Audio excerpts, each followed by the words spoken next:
Assalamualaikum warahmatullahi wabarakatuh. Berjumpa kembali dengan channelnya Bu Ulfah.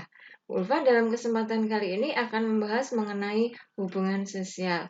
Halo anak-anak kelas 10, apa kabar kalian? Semoga kalian semua dalam keadaan sehat. Namun senantiasa Bu Ulfah akan selalu mengingatkan, ingat pesan ibu, 3M plus 1. M yang pertama, mencuci tangan menggunakan sabun dan air mengalir. M yang kedua, memakai masker. M yang ketiga, menjaga jarak agar jangan sampai kita berkerumun. Kemudian tambah satu lagi, tetap berolahraga dan makan makanan yang bergizi. Anak-anak, marilah kita buka pembelajaran kali ini dengan membaca basmalah. Bismillahirrahmanirrahim. Oke, tujuan pembelajaran kita kali ini, setelah kalian mengikuti pembelajaran, diharapkan kalian mampu untuk menjelaskan dan mengidentifikasi hubungan sosial yang ada dalam masyarakat. Namun sebelumnya, Bu Ulfah akan membahas mengenai pengertian dari hubungan sosial.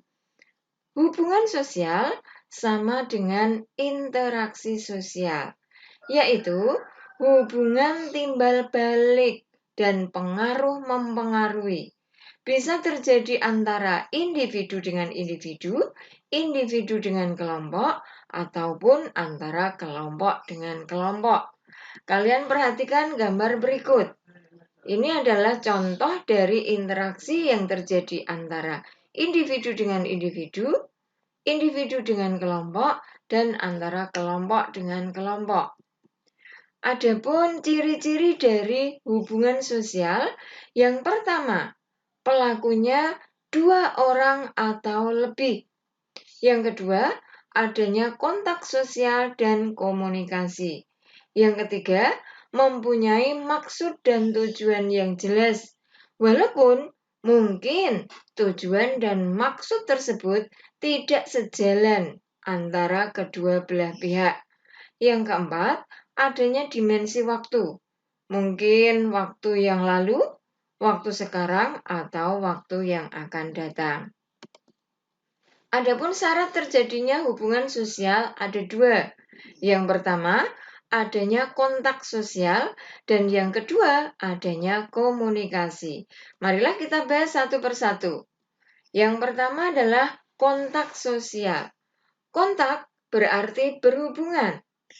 Berhubungan ini bisa berhadapan secara langsung atau tatap muka, bisa juga terjadi hubungan tetapi tidak berhadapan-hadapan secara fisik, artinya hubungannya jarak jauh. Karena kontak sosial itu ada dua, ada kontak primer dan ada kontak sekunder.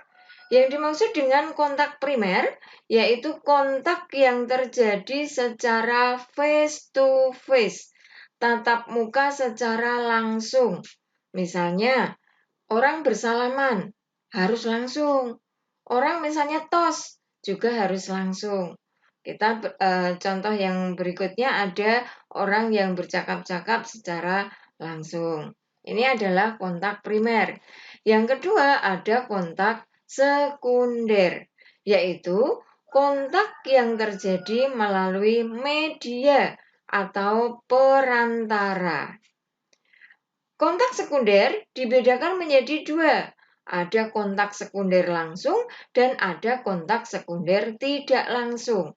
Kontak sekunder langsung yaitu kontak yang terjadi melalui media, namun akan direspon secara langsung. Misalnya, melalui HP kita melakukan telepon atau melakukan video call. Ini kalau kita bertanya kepada orang yang kita ajak teleponan, halo, mesti orangnya akan menjawab secara langsung, halo. Atau kita memberi salam, orangnya akan menjawab secara langsung salam kita. Tidak dijawab esok hari atau nanti, tidak. Itu termasuk kontak sekunder langsung.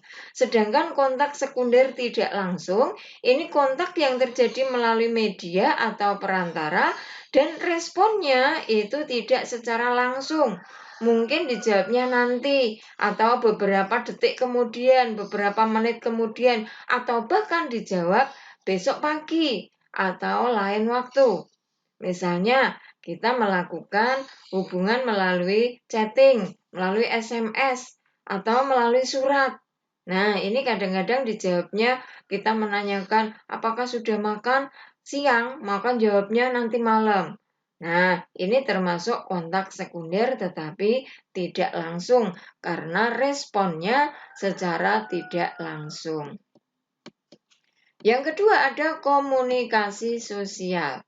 Yang dimaksud dengan komunikasi yaitu proses penyampaian pesan dari komunikator kepada komunikan.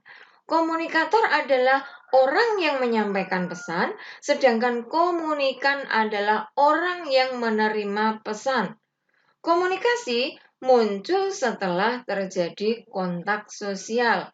Adapun unsur-unsur komunikasi, yang pertama harus ada komunikatornya, yang kedua ada komunikan, yang ketiga ada pesan, dan yang keempat ada media. Media bisa melalui lisan, melalui kertas, melalui papan tulis, ataupun melalui alat komunikasi. Adapun faktor-faktor pendorong terjadinya hubungan sosial, yang pertama adalah imitasi. Imitasi adalah tindakan seseorang untuk meniru orang lain. Misalnya, seorang anak yang meniru apa yang dilakukan oleh orang tuanya. Atau misalnya, seorang fans yang meniru artis idolanya. Mungkin yang ditiru adalah penampilannya, yang ditiru hanya gaya bicaranya. Ini adalah imitasi. Yang kedua ada identifikasi. Identik artinya sama. Jadi identifikasi adalah upaya untuk menjadi sama atau identik dengan orang yang ditiru. Identifikasi merupakan proses lebih mendalam dari imitasi. Jadi proses menirunya itu secara lebih mendalam. Tidak hanya dari segi penampilannya saja, tetapi juga mungkin dari suaranya, dari gaya bicaranya, dari sifat-sifatnya. Nah, biasanya terjadi identifikasi itu dalam keluarga. Anak biasanya mengidentifikasikan dirinya pada orang tuanya, sehingga kadang-kadang anak perempuan itu wajahnya mirip seperti ibunya, suaranya sama seperti ibunya, bahkan karakternya juga sama seperti orang tuanya. Kemudian yang ketiga ada sugesti. Sugesti yaitu rangsangan atau pengaruh atau stimulus yang diberikan kepada seseorang sehingga orang yang disugestikan melaksanakan apa yang dipengaruhkan tanpa berpikir secara kritis dan rasional. Jadi, ini ada proses mempengaruhi seseorang dan orang yang dipengaruhi tersebut itu melaksanakan apa yang dipengaruhkan tanpa berpikir panjang. Contoh, orang sakit pergi ke dokter, ini dia juga dokter itu akan memberi sugesti. Anda harus seperti ini. Kemudian diberi obat dan pasien kemudian melaksanakan apa yang dipengaruhkan dokter tanpa berpikir panjang. Atau seorang pasien yang pergi ke dukun juga sama. Pasien tersebut akan melaksanakan apa yang dikatakan oleh dukun tanpa berpikir panjang. Ini namanya sugesti. Kemudian yang keempat ada simpati. Simpati adalah tertarik. Artinya, seseorang yang merasa tertarik kepada orang lain. Ketertarikan ini bisa dikarenakan karena sikapnya, karena penampilannya, karena wibawa atau tindakan orang lain. Sehingga ada orang yang kemudian tertarik kepada seseorang karena mungkin penampilannya, mungkin karena kepandaiannya. Ini simpati. Ada proses lebih mendalam dari simpati, namanya empati. Empati ini adalah proses selarutnya kejiwaan seseorang ke dalam kedukaan atau kesukaan orang lain, sehingga seseorang seolah-olah merasakan apa yang dirasakan oleh orang lain. Dan di sini dalam proses empati ini ada proses kejiwaannya, sehingga seseorang seolah-olah merasakan apa yang dirasakan oleh orang lain tersebut.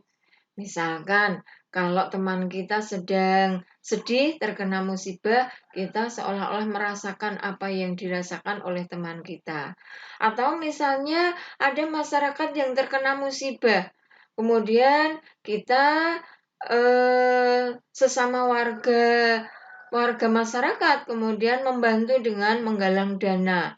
Kemudian dana tersebut disumbangkan kepada masyarakat yang terkena musibah. Ini termasuk contoh adanya empati. Jadi dalam empati ini sudah ada tindakan untuk membantu orang lain. Nah, ini antara lain faktor-faktor yang mendorong hubungan sosial.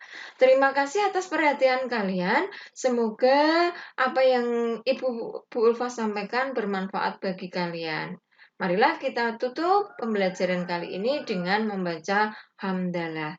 Alhamdulillahirabbil alamin. Terima kasih. Wassalamualaikum warahmatullahi wabarakatuh.